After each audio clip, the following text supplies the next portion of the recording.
guys, it's Sarah, and today I wanted to make a quick May wrap-up and June TBR video. I do have two things I want to talk about before we get into the wrap-up and the TBR. The first thing is that some of these books you have seen already in some of the videos I've posted recently, so I've talked a lot about them already on my channel, especially the ones that I have given 5 stars, because I just posted my best books of 2026 so far. So I just want to preface that I will probably be talking about some of the same books, maybe not all, but like there's a few for sure that you've heard me talk about already.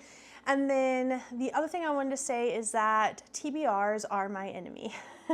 I really wish I was the type of reader that could make a TBR and stick to it. I feel like when I make a TBR and have a set number of books or books that I need to read, I tend to get into a reading slump, or I will write down the books, like for example in my reading journal, I'll write down the books that I want to read and then I read completely different things. So I do want to make a TBR video and like add some books that are on my radar and let you know what those are, but to stick to it and read them, I'm not sure if that will be possible. It would be possible, but it would put me in a reading slump. I'm just gonna make the TBR, and then in my June wrap up, we can see what I did, how many books I read. A lot of the books that I wanna put on my TBR for this month are books that I'm really excited about and I will probably pick up, but I just want to preface and say that it's not a guarantee that they will be in my wrap up. Okay, so that out of the way, let's get through the May wrap up. I read 6 books in May, and I am currently reading a book that I'm very excited about that I will talk about, but I don't know if I will finish before the month is over. I am a couple of days early, so there's still potential, but I just wanted to go ahead and start filming this now so it gets posted when it should. The first couple of books that I read in May are my volumes of One Piece. I read 7, 8, and 9 this month and really am still enjoying it. I read 60% of volume 10, but I was on the airplane, so I didn't finish it and I just haven't picked it up since I was reading it. I really want to finish that and it will get finished in June. For One Piece, I am loving seeing the difference between the live action and the manga. I've not really read manga before, and so getting into a new series that's extra long makes me really excited. I am really enjoying reading it while I'm watching the anime. I'm currently still catching up to where I am in the anime, but I watched the live action and then picked up the anime from where the live action took off, where the live action ended. I'm watching the manga now. So lots of mediums, lots of different ways I'm consuming the story, but I'm really enjoying it. I really love how heartfelt the story is and how much action there is in it. A lot of times it's just pages and pages of fighting, which I'm really enjoying. So surprise to me, but that is a manga series that I am loving. So I gave all of these volumes 5 stars. I have yet to give lower than 5 stars. I think it's hard for me to judge a manga of having only read very few, so we'll see what happens, but so far I'm giving them 5 stars. The next book I read was a completion of a trilogy, which I'm really excited about, and that was Trials of the Empire by Richard Swan. This is the 3rd and final book for the Wolf of the Empire series, and I loved it. This series is very unique. It's kind of set in a Puritan time period, and it follows a main female character who is an apprentice to a justice. And a justice in this world travels around to smaller cities in the kingdom and hashes out justice for that kingdom, whether it was a murder that happened in this city or this town, or like someone stole something. It's the justice's job to kind of be the judge for the king's crime, if that makes sense. This story follows Nima, our main character, and she is chronicling her story to us as an older woman, following this justice around and basically learning how to become a justice. They show up to this town to impart justice on a crime that happened, and there is something weird going on with a religion that's not supposed to be around anymore. And so the justice's job is to kind of deal with these, we'll call them heretics of this religion, and give justice for them practicing a religion that shouldn't be practiced. And as he's doing this, he uncovers a deeper plot and something weird going on. And that kind of kicks our story off, especially in the first book. I feel like this series as a whole is a 4.5 series for me. It was so good. It's dark and gruesome.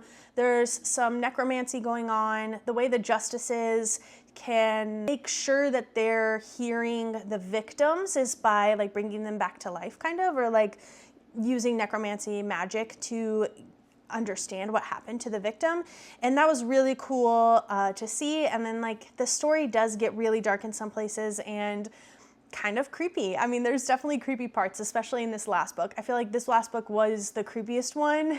I really enjoyed it. I gave it 4 stars, and I'm so excited to move on to the next series by Richard Swan. I'm pretty sure it's called the Grave Empire series, and I cannot wait to read it. I've heard such good things. I think the second book just came out recently. I'm pretty sure. Don't quote me on that. The next book that I finished in May was Starside by Alex Astor. This book is one I have talked about a lot because I did give it 5 stars. I've talked about how I don't normally give romantasy 5 stars, but this one clicked for me. It follows a main character who lives in a world where one side, the storm side of the world, I don't know if it's a world or like this part of the world, but one side of the kingdom or world is kind of desolate and doesn't have a lot of resources, and the other side is where the gods live, and it's a lot more richer and has food, water, basic things, but also has the gods. And so every 50 years, people from the storm side can go over to the star side and kind of quest their way to the gods and ask the gods for a favor. This one follows our main character who is going through that, and she has a lot of trials, a lot of crazy things happen to her. I really couldn't put this book down. I feel like every second there was something going on, something crazy happening, and it was just elevating my blood pressure, and I had a great time. I can see the faults in it, but I had fun. So I gave it 5 stars, and I'm definitely looking forward to picking up more by Alex Astor. The way this one ended, I mean, I wasn't like super happy with it, but I am planning on picking up the next one, so I can't wait for that. It probably won't come out for another year or 2, but I do want to read it. The next book that I picked up in May was Girl from Nowhere by Kristen Ashley. This was a new release from her, and it is the 5th book in the Misted Pines series. The beginning of the series, I'm not sure if this was her plan, like if her plan is still going for the series, but it's more of a thriller-based series instead of her like usual suspense-based. And so the first book in this series, Misted Pines, was really about like a speculative thriller aspect going on with the romance. This one is more of a traditional suspense, I think, less thriller. It does involve cults. Let me tell you what it's about. It's about this girl who is moving to a small town in the Pacific Northwest called Misted Pines. She is kind of on the run from her past, and she's had a really tough life. She kind of grew up unconventionally, and she's kind of trying to leave that in the past and have her own thing going separate from her past. And then we meet this character when she's at a bar, and she has met a singer-songwriter at this bar, small bar in the town, and they kind of give each other eyes and have a one-night stand. And then come to find out he is kind of quintessential in this town, or at least her part of the town. He's her neighbor. So it kind of follows that storyline in their romance, and then there's also in the background some cult-like things happening with other neighbors of hers, and she has to deal with that with the police and her new guy. That was a terrible synopsis, but I feel like that's the best I can give you. Especially because I struggle with these things. So, really enjoyed this one. I gave it 4 stars. I think that the romance was really great. I really enjoyed the main character. I really liked her. The male main character was fine. He was not one of my favorites, but he was very protective, and there was a couple of really cool scenes with his background involved, so I really enjoyed that. I didn't love the thriller aspect to this one, or the suspenseful aspect to it. I really thought I was going to, just because I really do like cult-esque things in my stories, but the way it ended up wasn't my favorite, and that's okay. Yeah, I gave it 4 stars, and I'm excited to see what she puts out next. I feel like this series, track record-wise, has not been the best for me. I feel like I either DNF the books in this series or I do give them 4 stars. So I was kind of going in with that same optimistic mindset, but I did enjoy it a lot more than I thought I was going to, so that's great. And I always appreciate a Chris and Ashley book coming my way. The next book I read was Wolfworm by T. Kingfisher. This is a horror book set in the South, in South Carolina, and it follows an illustrator who is illustrating these bugs or like flies and larvae for a naturalist. A naturalist in this world he's kind of like a doctor, but he's also a scientist trying to explore medicine.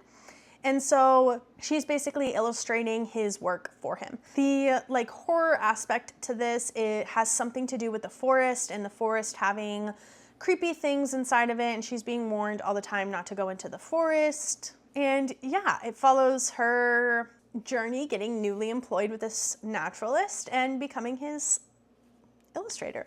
That's pretty much all I want to say about it. I think going into it blind is way better. I went into it not knowing a single thing besides that it was more of like a Southern Gothic story. The vibes are immaculate. They are so good. It's set in the 1800s. I love it. I love books like this. It vaguely reminded me of when I was reading Beautiful Creatures, just that like Southern Gothic vibe. Completely different, but that's like the only other Southern Gothic book that I've read. So I definitely need to change that because I really enjoyed this story a lot. I didn't necessarily get scared at all, which I was kind of worried about. I don't read a lot of horror, so I'm always cautious going into it, but you know, overall, it really wasn't that scary, so I'm glad I picked it up. I gave it 4 stars. I listened to it on audio mostly. I read a little bit of it when I was on the airplane and like immersive read it, but I mostly listened to it while I played a fun little library game where I had to organize a bunch of books. And yeah, it kept me occupied while I did that. Okay, and then I ended up there's one more to talk about after this, but the last book that I absolutely finished in May, as of right now, was Avenging Angels, A Promise and a Lick. Thank you so much to the publishers for the ARC.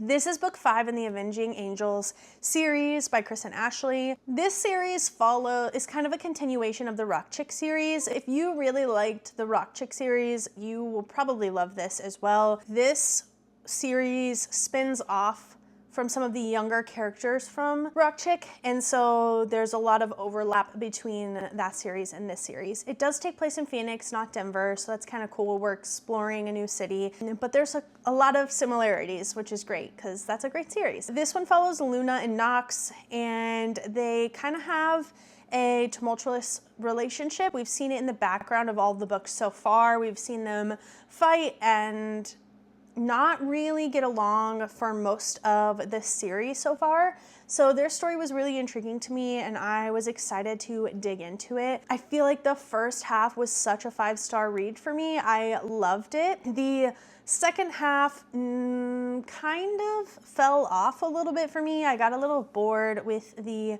plot line, and I don't know if that's just because I'm not in a contemporary mood or like a suspenseful mood. I've read 2 suspenseful romances this month and I didn't love them, and they're by my favorite authors. So I feel like maybe I just wasn't in the mood for them, but I really enjoyed the romance and really enjoyed the main characters. I feel like I love Luna way more than I love Nox. Nox annoyed me a little bit, but I understand his motives now and I understand where he's coming from. But of course there's always that like, why'd you do that, dude? Really loved Luna though. She's a strong character. She's kind of like the glue of the group, and she's always willing to help. So yeah, I really enjoyed watching her get her romance. Also, I gave Promise and a Lick 4 stars. Okay, the last book I wanted to talk about, there's a sticker on it. I'm trying to get it off. It's not gonna come off. The last book I want to talk about is the book I'm currently reading and I have the potential to finish, but it is a 600 and something page book, I believe. So maybe not. Yeah, it's over 600 pages. So maybe not. We'll see. But that is For Whom the Bell Tolls by J.C. Lin. Oh my God, I can't talk. By J.C. Lin. This book so far has been so good. I'm about 100 pages in. and I can't put it down. I just want to read it all the time. I started it yesterday and I read it. I've read most of it this morning and I'm just obsessed with it. It has really great ratings. I just haven't heard a lot of people talk about it. I knew I wanted to pick it up though, so I'm glad that I did. This one follows our main character, Lily. She, in the beginning, gets a diagnosis for life-ending cancer, and she kind of deals with that in the first couple of chapters and finds her way to the afterlife. And she kind of gets to see a lot of what the afterlife is. There is already 100 pages in, so many great conversations happening around the afterlife and kind of the expectations that you have on yourself, especially if you're a religious person, and kind of how that plays out in this version of the afterlife. There's also a lot of, I feel, as someone who's not necessarily the most religious, but I have gone to church and went to church with a lot of friends growing up, but it has a lot of deconstruction going on that I'm eating up. I'm loving it. I love our main character. She's nerdy, she's quirky, she's funny. She kind of reminds me of Charlie from Supernatural, if you've watched that. And we have met our male love interest already, our main love interest, and I'm very excited. He seems very sweet and golden retriever-esque. I did hear that this is more of a cozy fantasy. It leans a little more cozy, which I'm here for, and I'm just excited to explore the bounds of this world. The author is doing a really great job of setting up something that conceptually makes a lot of sense, but is doing it in a way that I've never even thought of or seen before. So I'm eating every second of it up. There is some kind of big trigger warnings for this book. I don't like medical things, so I kind of skipped the first few chapters with the cancer diagnosis and all of that. So that can also be, that's a trigger for me, so I wanted to highlight that for you. The author does kind of put more in the beginning of what the triggers might be, so make sure that you check those out before you get started with this one. But overall, I'm really enjoying it and I cannot wait to finish it. So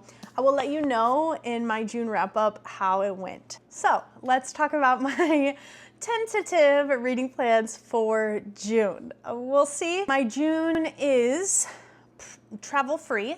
Thank you. Thank you for the applause. I had such a heavy travel month in May.